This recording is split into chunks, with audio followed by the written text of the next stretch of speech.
Hallelujah. Let Lord Jesus Christ shine forth. Good morning, good afternoon, good evening. Wherever you are joining us, welcome to another live stream with DCCI Ministries. And I have the privilege of having Robert Spencer, which is very disappointing because I just find out he finished his 30th book. Peace of Christ be with you, Robert. How are you doing? And with your spirit. But why would it be disappointing if I finished a book? Yeah, I just find out you were writing that last week, and then this week, book is finished. Yeah, but I didn't start it last week. I just told you last week. That's The book, very, very fast. I was working on it before that, back to August. It took too long to write such a short book.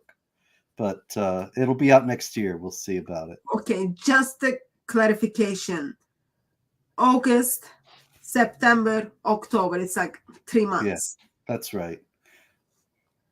Took Great. too long. It was too long for like I told you before we started.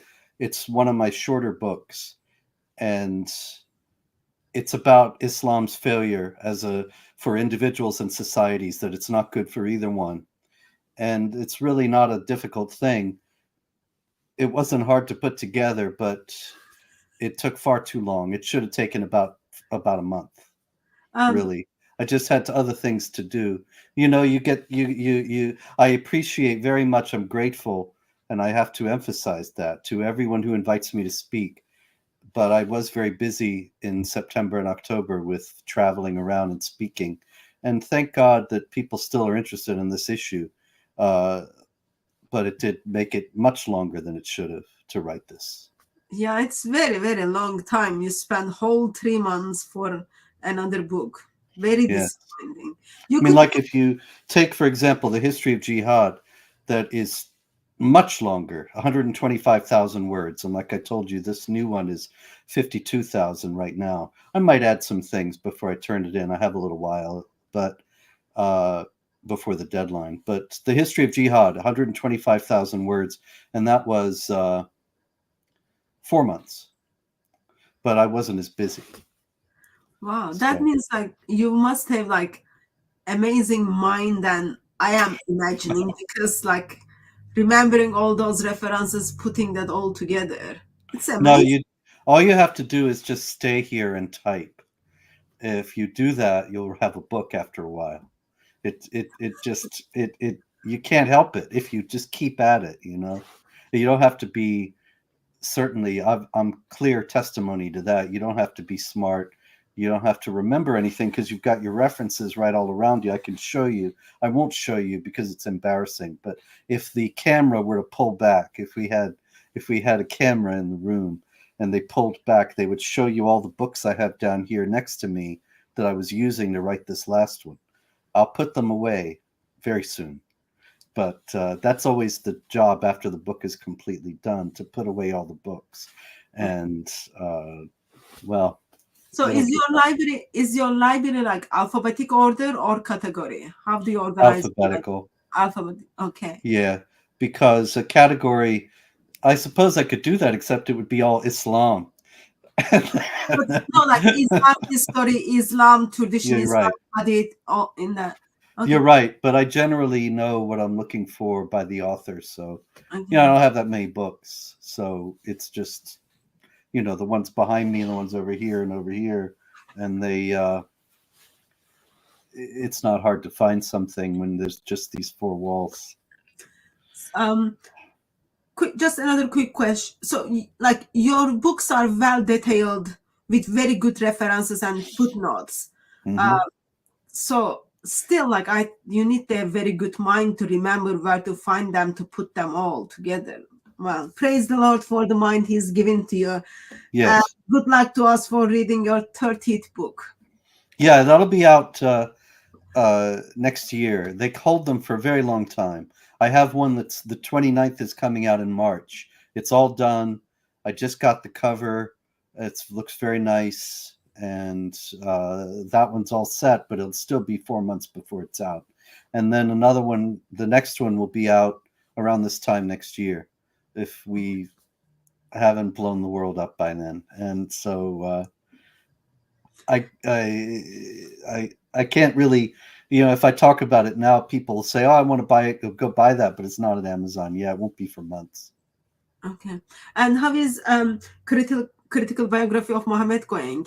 Last time Critical, yes. last time when we spoke, um, Amazon wasn't putting the um, comments, all those kind of things, moving it around, wasn't very helpful, or we can say like just Amazon was just being Islamophobe. How is it going? Any improvement from that I side? think it's. I mean, it's doing okay. I think the people that are interested in it are able to get it and know it exists. Uh, but yeah, Amazon. I don't know. It's hard to tell. I know there are some people who wrote comments, wrote reviews because they told me. Some of them sent them to me, and then they took them down. I actually saw a few of them on Amazon, and then the next day they were gone. So it's clear that Amazon is taking down favorable reviews of Muhammad, a critical biography. I love you too, waking up at 2 p.m. Although waking up at 2 p.m., that's maybe you have a night job. I don't know. Anyway, the Amazon, it's very clear they don't like books that are critical of Islam. My friend Jesse Petrilla has a very excellent book out about his time in Afghanistan and what he learned about Islam there. It's very good because it's firsthand experience. And he wanted to put an ad, and Amazon wouldn't let him even take out an ad. They have the book there for sale, but they wouldn't let him advertise it. And and he also had the same experience with people telling him they had left reviews and then they didn't show up. And another person wrote me about yet another book saying that they couldn't put another Islamo-critical book saying that Amazon wouldn't allow advertising, and he complained because they didn't explain this, and he got back a letter from Muhammad in customer service who told him this didn't this didn't meet our standards, whatever nonsense. Yeah. So you get the idea of what's happening in Amazon, but you can still get the book there. Muhammad, a critical biography, and all my other books right now. Thank God, because that's the only bookstore anymore. When I was a kid, there were bookstores all over every city, and they had different books in them. And now there's just Amazon and Barnes and Noble. And if they don't like you, then your book's going to be hard to find. They don't like me, and my books are hard to find, but you can still find them there if you look. Such a shame that people think they have right and authority to control what other people should read. That's I right, find but it they very, do. very dangerous, but that's apparently where That's we quite already. true. So in the controlling what people read and think, we are reading the word of Allah by the book which you put together, critical Yes. biography of Muhammad. Sorry, this is Critical Quran. Quran. This is the critical Quran, and we are doing verse by verse. Yes. Going through verse by verse, and last time we left Surah 2 verse 174. We are going to pick up Surah 2 verse 175. Okay. And those of you who are joining us in the chat, thank you very much for being there. If you've got any question regarding what we are discussing, please put @ in front of TCCI Ministries, and then I'll bring that to attention of Robert Spencer. Before I kind of pick up from verse 175, anything we need to know?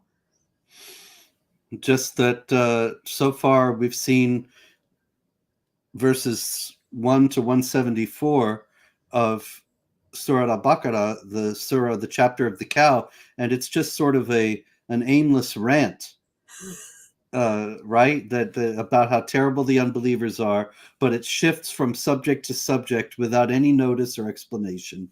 There's nothing holding it together, and very little in terms of actual substance. Just a lot of rant about how terrible the unbelievers are.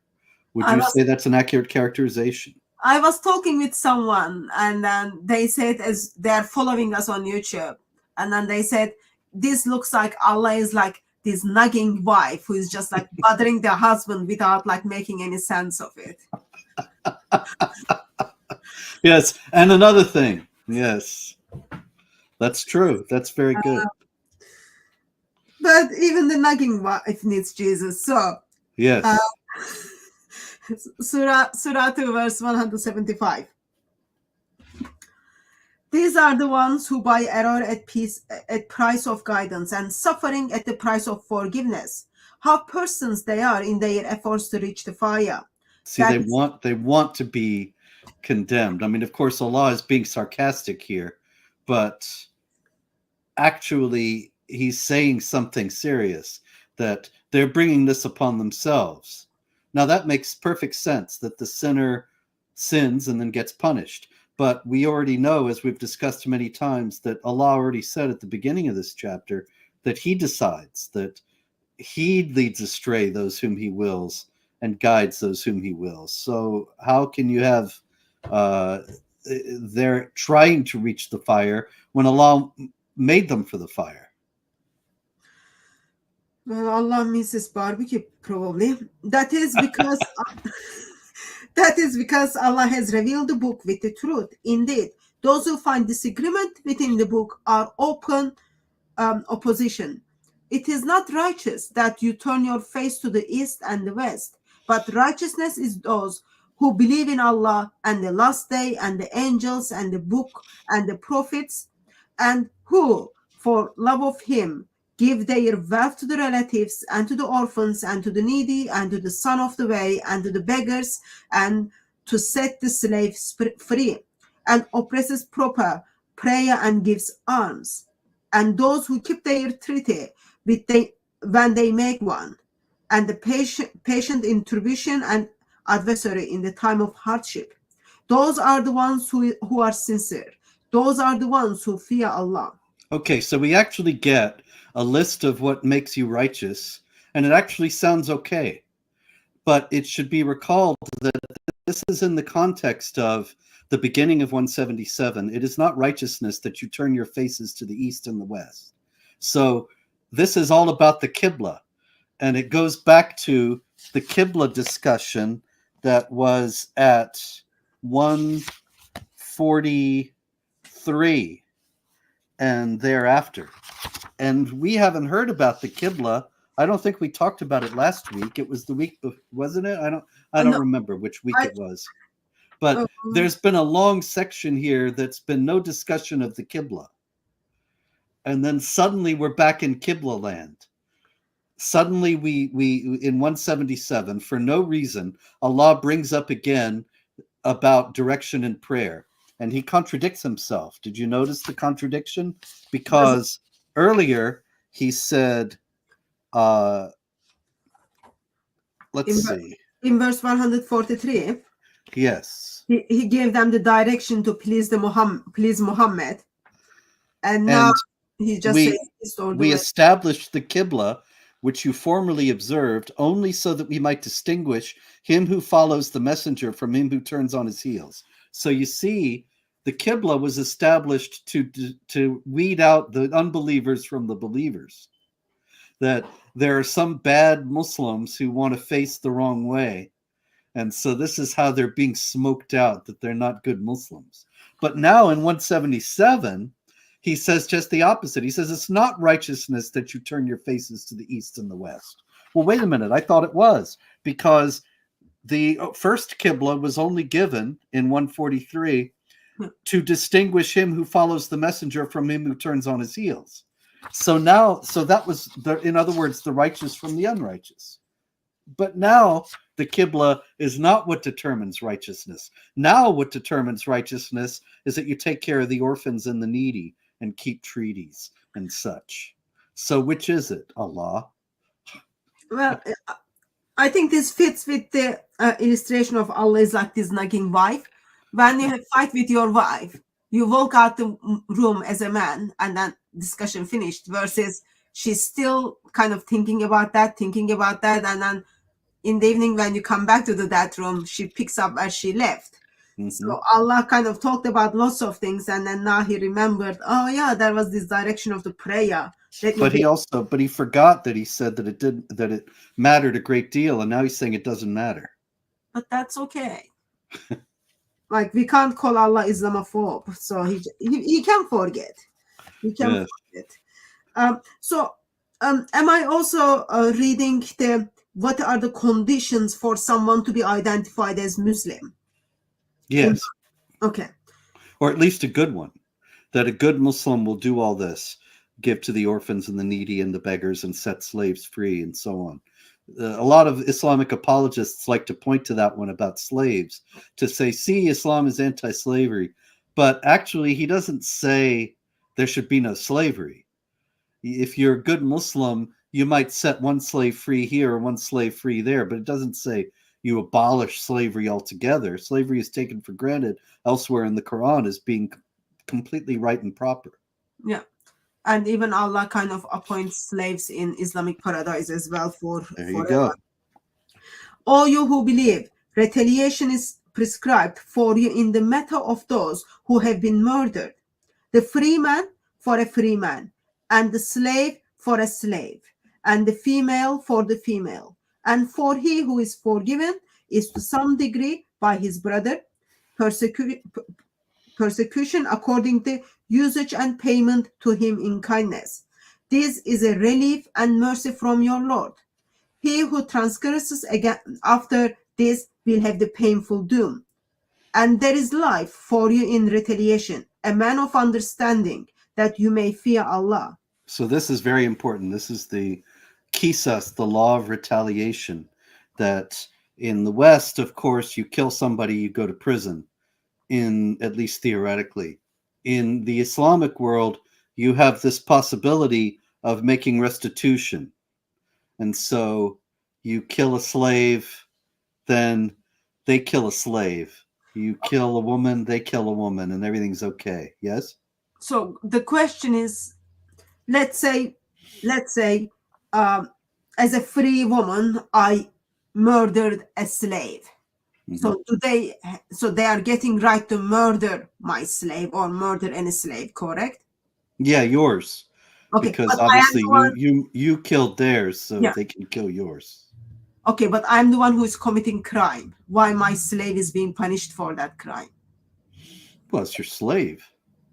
It's like giving some of if I give you, if you confiscate my property here, take my Quran because I owe you money or something like that. It's the right inheres in the owner, not in the possession. But the main thing I think that's noteworthy here is what Islamic law makes of this.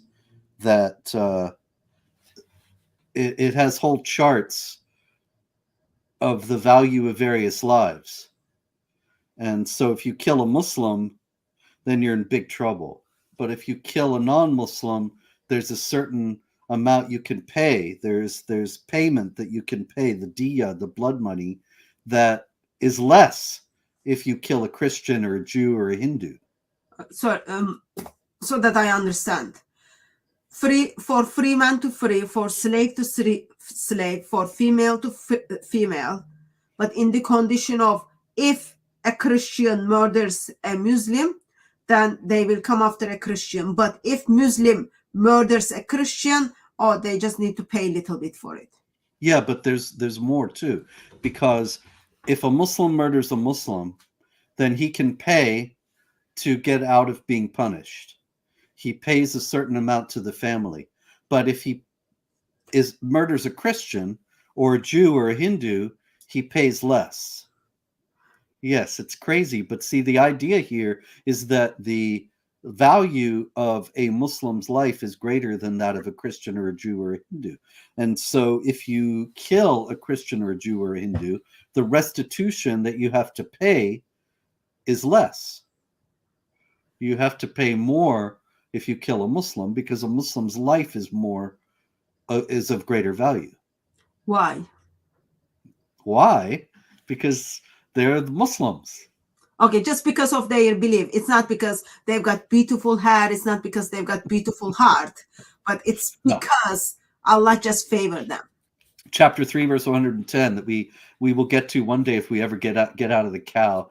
And it says, "You are the best of people on earth, enjoining what is right and forbidding what is wrong." That's a very important verse in many ways. One of the most important aspects of it has to do with the fact that they're the best of people because they know what's right and wrong, and the non-Muslims don't, you see. So the Muslims have to tell the non-Muslims what's right and wrong. And that's one of the reasons why they have greater value as human beings. Versus we are told man and woman made in the image of God, and Lord Jesus Christ give himself for man and woman. Versus in here, no, it's only Muslims get the free pass for lots of things. Yes, and there's no idea of the image of God. Yeah. That's not in the Quran, that Allah made human beings in the image of God. Not at all. That's one of the most important biblical concepts that's not in the Quran. Yeah. Verse 118. It is prescribed for you when the death approaches one of you, if he leaves wealth, that he bequeaths to parents and near relatives in kindness, a duty for all those who fear Allah. And whoever changes it after he has heard this, the sin of this is only upon those who changed it. Indeed, Allah is a hearer and knower. But if he fears from the testers, some unjust and sinful clause, and makes peace between the parties, he has committed no sin. Indeed, Allah is forgiving and merciful. O you who believe, fasting is required for you, even as it was required for those before you, that you may fear Allah. A certain number of days, and he who is sick among you or on a journey, a number of other days. And for those who can afford it, there is a ransom. Feeding the poor man, but whoever does not, whoever does good of his own accord, it is better for him, and it is better for you, if only he knew. The month of Ramadan, in which was revealed the Quran, a guidance for mankind and clear proof for guidance, and the Furqan. And whoever among you is present, let him fast for a month, and whoever of you is sick or on a journey, a number of other days. Allah's desire is for you. He does not desire hardship for you, and that you should complete the period, and that you should glorify Allah for having guided you, and that perhaps you may be thankful. Okay, so this is just a bunch of rules, starting with rules for wills. There's not much really of note in that. And then the rule of fasting for Ramadan. You notice that it doesn't really say anything about how the fast is to be conducted. The whole idea of not eating or drinking from the time you can distinguish a black thread from a white thread by natural light until the time when you no longer can at dusk. That's not in here. That's all tradition. The Quran alone only says you should fast during Ramadan without specifying what exactly that means, and even says that if you're sick or if you're on a trip, then don't worry about it. Allah desires ease for you, which is kind of ironic in light of the fact that we see every Ramadan Muslims getting punished in Islamic countries, sometimes jailed or whipped for not observing Ramadan or for eating in public during the daylight hours. And in verse 183, the reason for fasting is that you may fear Allah. Versus like as a Christian, we are about to enter Advent in 2 weeks. Christian community is fasting around the world, but that's not, oh, we fear Allah. That's our relationship with God and what Lord Jesus Christ did for us for the incarnation. It's just very, very different approach. Very different. Would you like to make any comment on verse 184 regarding textual variations between different Qurans? 184. Yeah, we have, instead of the poor man, we have poor people in the Warsh Quran. And so that would be, let's see, the feeding of poor people, whereas the feeding of a poor man seems to give it less of a obligation. You only have to feed one, apparently, for the Hafs. But for the Warsh Quran, you have to feed a whole group. So they have it tougher. If you are in Morocco, you've got to feed more than 3 people. But if you are in Saudi Arabia or if you are in England, feeding one person is more than enough. See, Allah is very, very kind. Allah knows people are pretty rich. Yes. And when my servants question you concerning me, then surely I am nearby. I answer the prayer of the petitions when he cries out to me. So let them hear my call and let them trust in me, in order that they may be rightly led. It is made Now, lawful. once again, you have to note, in order that they may be rightly led, suggests that the believer can make a difference in that. But the Quran says elsewhere you can't be rightly led. Allah decides who he leads and who he misleads. Do So Muslims do Muslims identify these as contradictions, or they just simply say they simply try to kind of figure out how to kind of make it work? I've had discussions with several Muslims about this, and they always insist that the Quran allows for free will, and that it's false to say that Allah leads astray those whom He wills and guides those whom He wills, even though that's what the Quran actually says. They say that only means that He doesn't guide the people who are hardened sinners and have rejected Him already. So they put the free will into that where it's not actually in the text. And they don't take any notice. Most of them aren't even aware of the fact that in the history of Islam, there was a party, the Qadariya, who held to the free will idea, and they were condemned as heretics. They were not considered to be authentic Muslims because they were limiting the power of Allah, which is limitless. Yeah. So how And that's does standard Islam, that Allah decides. so the ones who kind of approaches Allah allows free will, how do they also reconcile one of the beliefs of Islam is believing in predestination? So Allah designed and programmed everything before He created. How do they kind of reconcile that, like with the qadar? I've found generally that they just ignore it Okay. and they say Allah is acting based on what he sees that you're going to do in your heart. So it once again goes back to the free will of the individual. Okay. But it's not really, it's not a Quranic position or an Islamic position. I don't know whether they were being dishonest with me, which is of course very possible, or if this is what they're being taught in the West because it's more compatible with Western ways of thinking and it helps them get out of the difficulties of the absolute predestinarian view. Yeah. But the standard Islam is that if you're in hell, it's because Allah just decided you would be there regardless of what you did. Yeah. Well, whatever sells, they kind of sell that to the world. Exactly. Verse 187. It is made lawful for you to go to your wives on the night of fast. They are clothing for you and you are clothing for them. Allah is unaware that you were deceiving yourself in this respect, and He has turned in mercy towards you and relieved you. So have intercourse with them and seek what Allah has prescribed for you, and eat and drink until the white thread becomes distinct Oh, to you. it From is there. Sorry, I'd forgotten it was there. So I have to retract what I said before. You see, I really don't know anything about Islam, just like they said.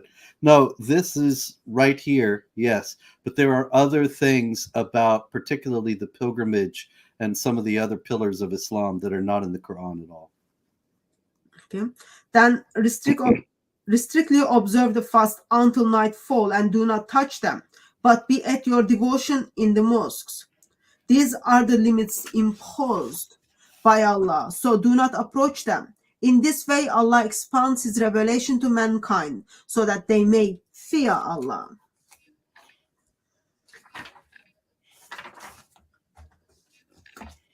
And do not waste your property among yourself on vanity, nor seek by it to gain the hearing of judges, so that you may knowingly devour a portion of others' property wrongfully. They ask you about the new moons. Say, there are fixed seasons for mankind and for the pilgrimage.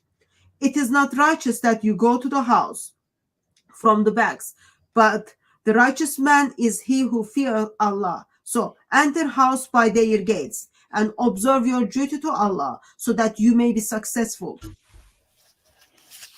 I don't know any, I don't have any idea what that's all about, except that it might be that the Muslim is not supposed to be humble. He's supposed to be very proud and assertive. And so he doesn't go into the back door of a house. He's not sneaking around. He's not self-effacing, but he asserts himself, and the righteous man enters the house by the gates.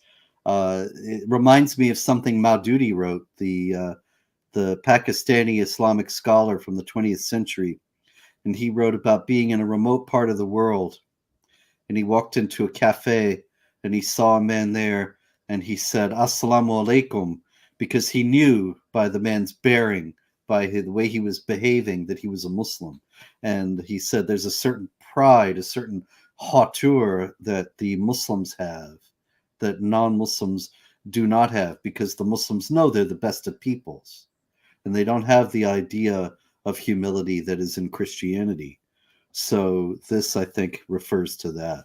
But isn't that goes to what kind of God you worship? So Allah expresses that He's proud God, versus God of Bible expresses Himself to be humble and lowly in heart, and He shows that by Son incarnate steps into the world and humbly gives Himself for us.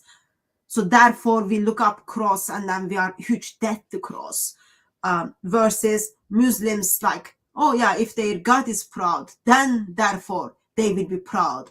And Yes. you are bringing up the verse that, oh, they are the best of the peoples, the ones who put chain in the necks of their enemies. So that's how they are best of Yeah. the people. And Allah is an absolute monarch, an angry dictator. So that's how they structure their societies and behave toward other people. Yeah. Verse 190. Fight for the sake of Allah against those who fight against you, but do not trespass. Indeed, Allah does not love transgressors. Now, this is very, very important verse. And I have to note that it is translated correctly here in this book, the Critical Quran, but it is not translated correctly in other translations of the Quran. And many of them say, fight those who fight for the sake of Allah, those who fight you, but do not begin hostilities. And then Islamic apologists in the West like to use that to say, see, Islam teaches that jihad is only defensive. You cannot begin hostilities. But that's not what this verse actually says, even though it's in a very common English translation of the Quran. The actual meaning is do not transgress, which is much more vague, that there are rules for fighting that we haven't heard yet. We'll hear in a minute, but it doesn't say anything about not beginning hostilities. Now Allah is going to unpack Himself. Yes. And kill them wherever you find them, and drive them out from where they drove you out, for persecution is worse than slaughter. And do not fight with them at the secret mosque until they first attack you there. But if they attack you, then kill them. This is the reward of unbelievers. All right, so we do have the rule that the Muslims can't fight the non-Muslims at the sacred mosque, which we presume is in Mecca. That's where it is now, but there's actually no indication in the text that it's necessarily in Mecca at all. But anyway, they are to fight at the sacred mosque only if they're attacked. But nowhere does it say in this verse or anywhere else that you only fight, period, if you're attacked. It's very common to find Islamic apologists in the West who say jihad is only defensive, but there's no passage that actually backs that up in the Quran. And this one certainly doesn't. It says you can't fight at the sacred mosque except for defense, but that's the only stipulation.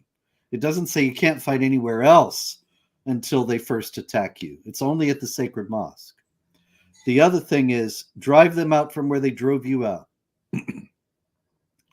This is the basis of the idea that every land that ever belonged to Islam, that was ever ruled under Islamic rule, belongs to the Muslims forever. Because the Muslims have the command of Allah right here in 191, drive them out from where they drove you out. So if you have a land like Spain or like Israel that was once ruled by the Muslims under Islamic law and is no longer, then the Muslims have the command of Allah right here: drive them out from where they drove you out. And so So the is that including like what is the English name? Hungary, for example, Ottomans kind of ruled in Hungary, all that part of the world. yes, One day Muslims, or not one day, so right now Muslims do have right to take it back. It still belongs to them. yes, our mutual friend Recep Tayyip Erdogan has said this very clearly It's not my that friend. Sorry. I don't think he sees me as friend either. He was after me for a while. I actually have to say he's not really my friend either, but Okay. he has said that made it very clear that he believes that Turkey has a right of sovereignty over all the lands that belongs to the Ottoman Empire, and he intends to take them back and more, because drive them out from where they drove you out. So that means Hungary, the Balkans, Greece, as well as Israel, Jordan, Egypt, Syria, all of that. It's Turkish. Yeah, we like invading, not invading, sorry, we like sharing life in the countries which are not belong to us. Um, I was speaking to with someone other day, and conversation was about kind of similar to this sense where he was expressing poor Hamas supporters. They even have in Palestine, in Gaza, they even still have their own house keys, which after they sell their house to Israel, they still hold the key, therefore they want it back. Would you say that's the same mindset or same inspiration from the scripture, that because it was belonged to them, that house was belonged to them 60 years ago, that one day they think they will take it back? Yes. The Arab Higher Committee told the Arabs to leave the area in 1948 because they thought that the neighboring Arab states were going to crush Israel immediately, and then they'd be able to return. And so it didn't work out that way. They didn't return. But They they lost. believe that it belongs to them forever because it was under the rule of the Ottomans. It was under the rule of the Arabs before that. So it was under the rule of Sharia, and consequently, it belongs to the Muslims forever. And the Muslims have to drive out the Israelis. So it's excuse me, it's a religious war as a result. Excuse me, that will never be solved by any kind of negotiations or agreements, because none of that can set aside the command of Allah right here. Well, I'm just thinking, within last couple of years, I moved from minimum of 50 different places. I can just go and get the keys and then take over, because I Yes. still have the Ottoman blood. Yeah. I'm Well, still Turk. did you ever say Shahada? When I was child, yeah. Well, there you go. Yeah. So all those are your homes. Yeah. If anyone is looking to rent house 1 out of 50, I can rent it out. Nice. Yes. Ideally, I want to rent it out to illegal immigrants, so it will help me to make money. There you go. Um, Also, yes.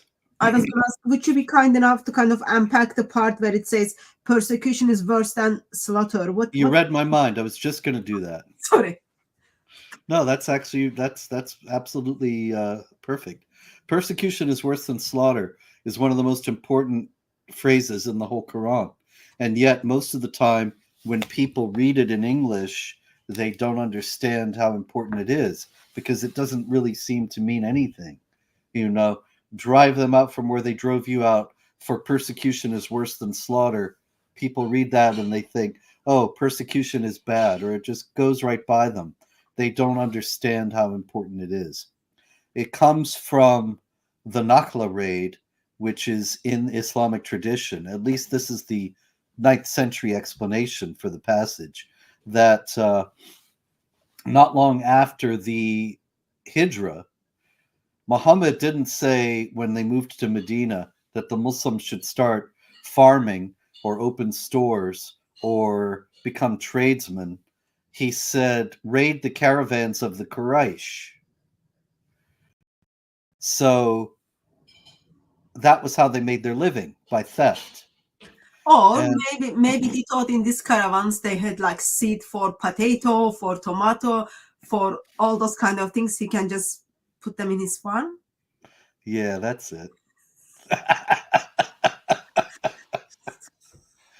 So one time, of course, the Arabs had 4 sacred months in the calendar where fighting was forbidden, because otherwise they wouldn't have been able to get anything done in terms of normal life.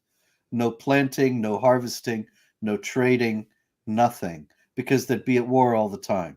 So there were 4 months in the Arabic pre-Islamic calendar where fighting was forbidden. And this was the calendar of the early Muslims. It's the Islamic calendar is quite similar to it, as a matter of fact. And Muhammad told them to raid a caravan of the Quraysh, told a group of the Muslims. And they went out and they didn't spot it until it was one of the sacred months. And during the sacred month, they spotted the caravan on its way back to Mecca. So they had a problem. Should they raid the caravan, even though it was the sacred month? Or should they let it go, in which case it would get back to Mecca safely before they could raid it, before the end of the sacred month? So they decided to raid it. And then they went back with all the things that they'd gotten, carpets and dates and everything else. And they came back to Muhammad and they were going to give him his fifth, which is from chapter 8, verse 41 of the Quran that we'll get to in 2028, that says you give a fifth to the messenger.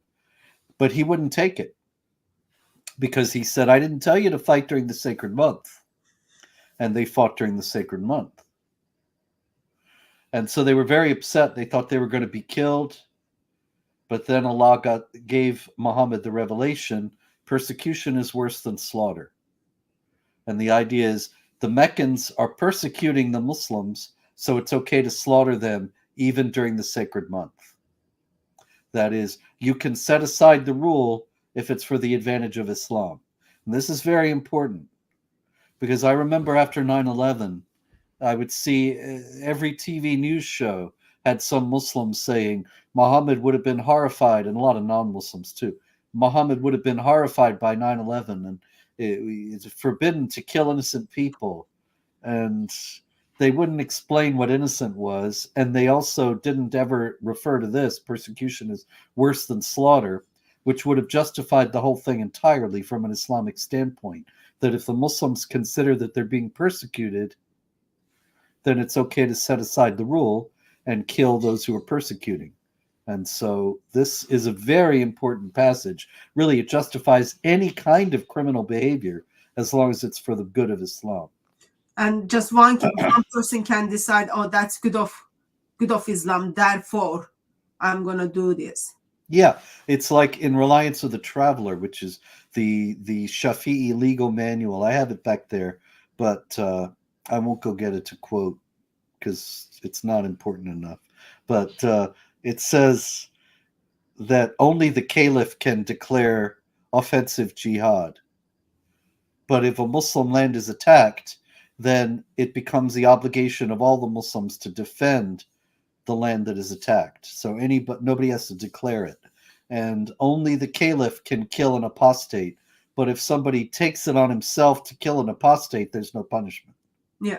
So you see, it's really up to, it's kind of a free-for-all. I guess that's free for all Muslims, not free for all, because Indeed, we are the ones who are losing life or who are going through suffering because an idiot Muslim decided they are going to follow the teachings of Allah. That's correct.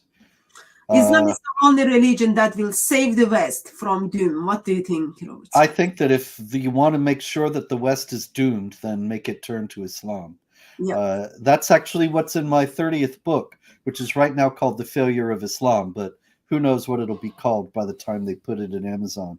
It'll be out late next year, as I said. But anyway, I show how Islam always makes for the death of societies. It doesn't make societies prosper.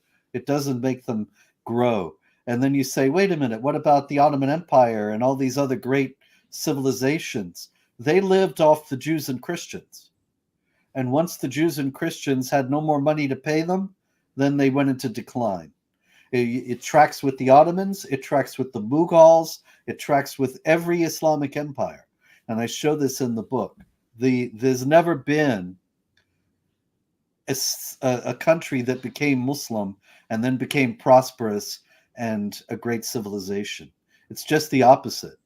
They became Muslim and they become deserts and wastelands. They become desolate and civilizations that have great memories but no good present, like Egypt or Iran. Or just look at Afghanistan. Women can't even speak to another woman. Or look at in Iran, another Muslim nation, where women are simply being murdered. Where in the world education is not encouraged, because they know like lack of knowledge destroys humanity, and Islam kind of goes after those things. Exactly. Verse 192. But if they stop, then indeed Allah is forgiving and merciful. And fight them until persecution is no more, and the religion is for Allah. But if they stop, then let there be no hostility except against wrongdoers. Now, see, this is another one where Islamic apologists are not honest. And they say, if they stop, then Allah is forgiving and merciful. And then if they stop, then let there be no hostility. And so they want you to think that if the non-Muslims stop fighting the Muslims, then the Muslims have to stop fighting the non-Muslims, and there will be peace. But that's contradicted by the beginning of 193, and fight them until persecution is no more and religion is for Allah. Now, if you're persecuting me and I fight you until you stop, that's defensive. But if my religion is not for Allah because I'm a Christian, and you're fighting me because you have to fight those whose religion is not for Allah, even if I'm just minding my own business and going about my life, then that's offensive warfare. So this is a declaration of war against every non-Muslim, everybody whose religion is not for Allah.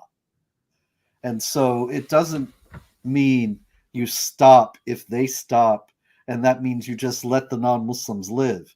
You have to keep fighting the non-Muslims until there are no more non-Muslims. And so if they stop, you stop, but you have to attack them again later on. If they stop, you stop, maybe in a limited sense, but not in the sense that cancels out the other obligation to fight until religion is for Allah. So in that case, am I right to assume that my crime is simply not being Muslim? That's right. And so you and I can be going about our business and not bothering anybody, but if our religion is not for Allah, then they have to fight us. Okay. Very, very loving.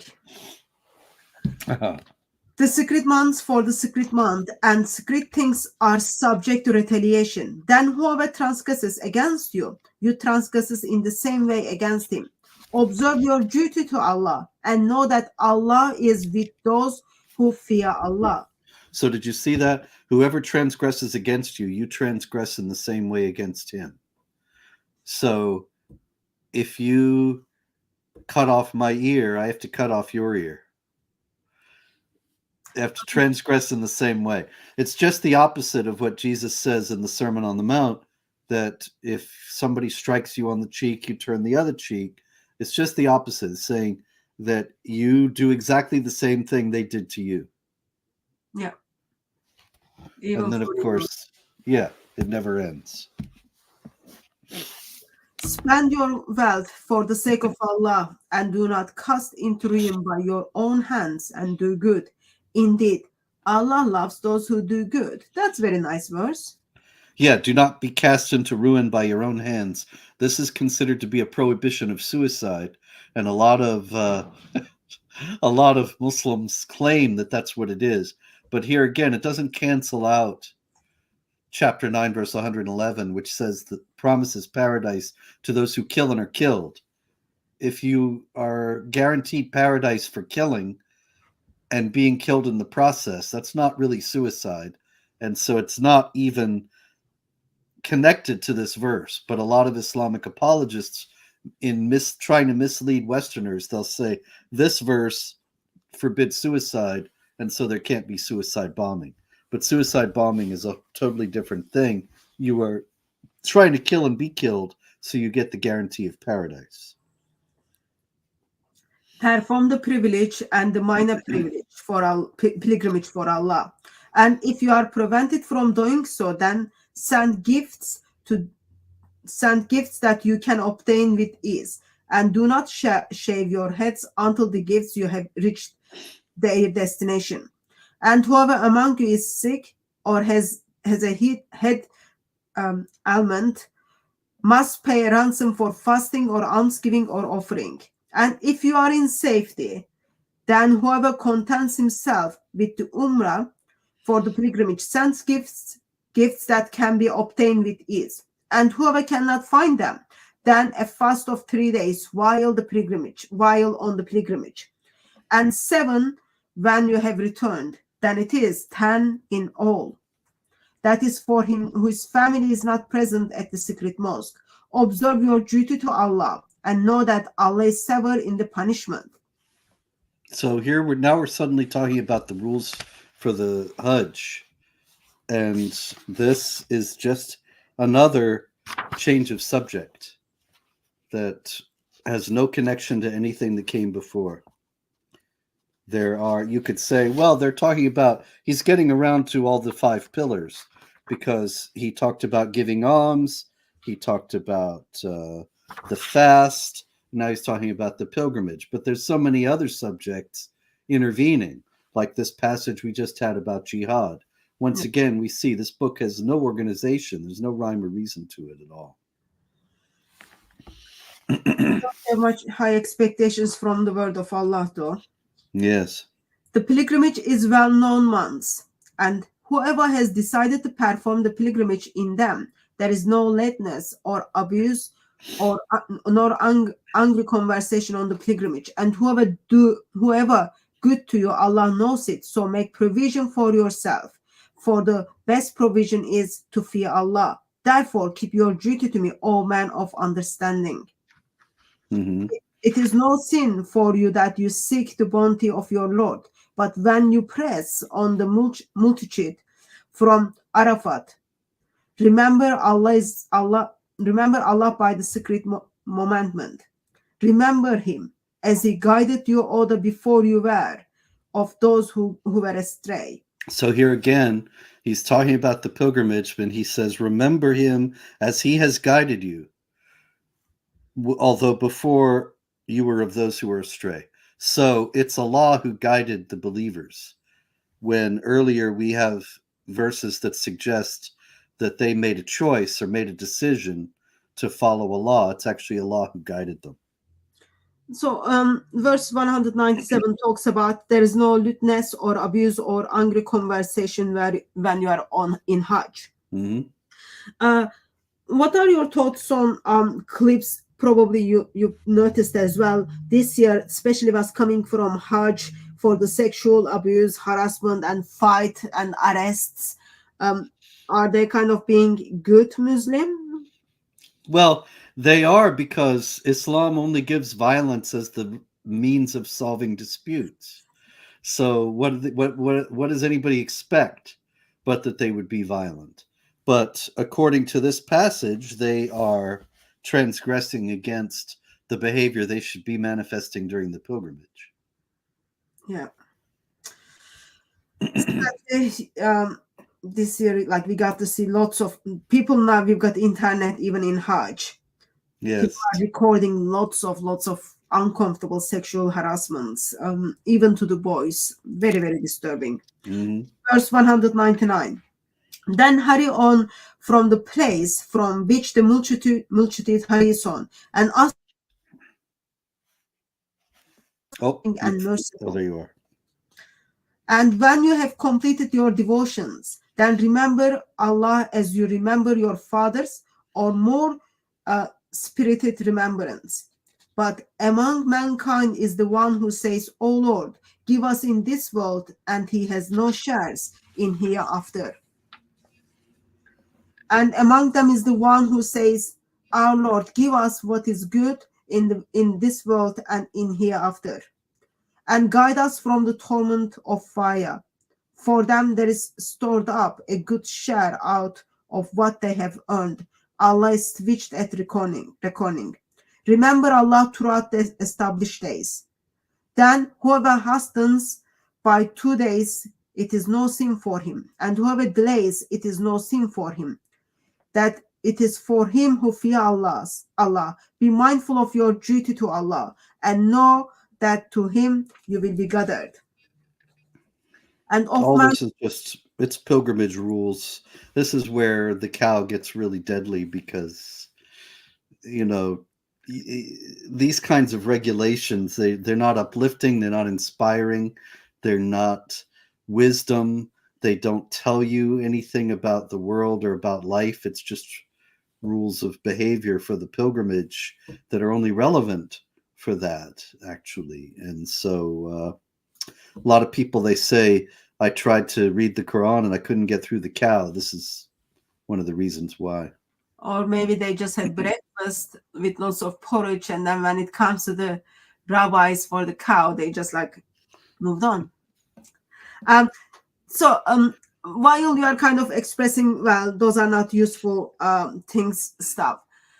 We've got Mr. Muslim in the chat expresses, if Sharia was implemented, then there would be no adultery, cheating, broken family units, or sadness in society. Everyone will live happily. I think you Yeah, just this is a total lie. You see, Islam is built on lies. It's very interesting to note because, of course, we know who the father of lies is. And this is one of the key lies that people say, that Sharia will lead to a perfect society. Sharia is based on terror. People say, oh no, Islam and rejects terrorism. And that's, of course, false because we just saw that Islam declared war on the whole world if your religion is not for Allah. And so there's plenty of room for terror in that. But also, Islam is built on terror. Islam is terror to the core. And I'll tell you how. If Sharia were implemented, there would be no adultery. Now, why would there be no adultery? Because the adulterers would be stoned to death, and then the other people that might be tempted to adultery will be too terrified to do it. There would be no cheating, same thing. Broken family units or sadness in society. Everybody would be too afraid to get out of line. See, in Christianity, there's the idea that the Christian should cultivate virtue. And virtue means you do good for the sake of good. You do good because it is good. That you choose the good because that is of the nature of God who is good. That you want to be like God and you want to be close to God. And so you choose the behavior that will lead you on the path to God. Sharia is completely different from that. Sharia just says you get your hand amputated, you get stoned to death, you get beheaded, whatever terrible punishment awaits you. It's all there if you get out of line. And so most people are afraid to get out of line. But that's not virtue. That's not choosing the good for the sake of the good or for the love of God. That's terror. That's fear. Sharia is a big edifice of fear. That's all it's based on, terror. also, even like, let's say, sake of the argument, out of fear, out of terror, people are not practicing these things. But that was not the case even in the time of Muhammad.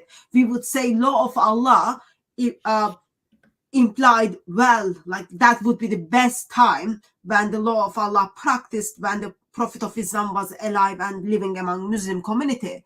And you look at his life, he's the one who commits adultery. And then you've got like this hadith talks about Allah is the one who puts in the hearts of people to commit adultery. You look at life of Muhammad, and if the Sharia, like he's living under the law of Allah, he's the one who is cheating. Not only he's cheating, but he's encouraging his followers to cheat. He's the one who broke families. He went out, murdered husbands, and then took the wives. Or even in his household, families Yes. are broken. So Zayd's wife, Zainab. and yeah, in that case, like not even like strange families, but even in his household. So if the Sharia in its best form was in the time of Muhammad, I am afraid to say no one wants that. Even Muslims don't want that. Indeed. Therefore, they are running out from those Sharia practice countries. Yeah. I think we will stop there because we kind of reached the hour. We left in verse 204. That's where we will pick up. Maybe we'll get through the cow next week. Well, God willing. That's like, we've got 286 verses. Yes. It would be tough. It would be a race. Maybe 2 weeks. Well, I guess if you put the cow in a wine in the fridge and let it kind of wait a little bit before you barbecue it, toughness grows, or the slow. Oh, goodness. Robert, before I let you go, would you be kind enough and then just remind us where people can get the critical biography of Muhammad, as well as how can people pray for you? Oh, thank you. Muhammad, A Critical Biography. It's at Amazon. It's at Barnes & Noble. If you still have a bookstore, ask them to order it. Also, the Critical Quran that we've been going through. And my upcoming book, Anti-Semitism, History or Myth, that'll be out in March. You can also pre-order that now at Amazon. And I appreciate your prayers very much. Pray for health, I suppose, above all. And thank you. I appreciate that. Thank you. I'm sure we got like lots of beloveds of Christ in the chat. They will remember you in your prayers. And then people, please go and get those books. Read them before they got rid of the books. Thank you so much for joining us and helping us to think through a bit of Surah 2 again. By God's grace, I'll see you again next week. And thank you very much, everyone in the chat who joined us. We will see you in another live stream. Until I see you, may Christ crucified silent you with his love. God bless you all.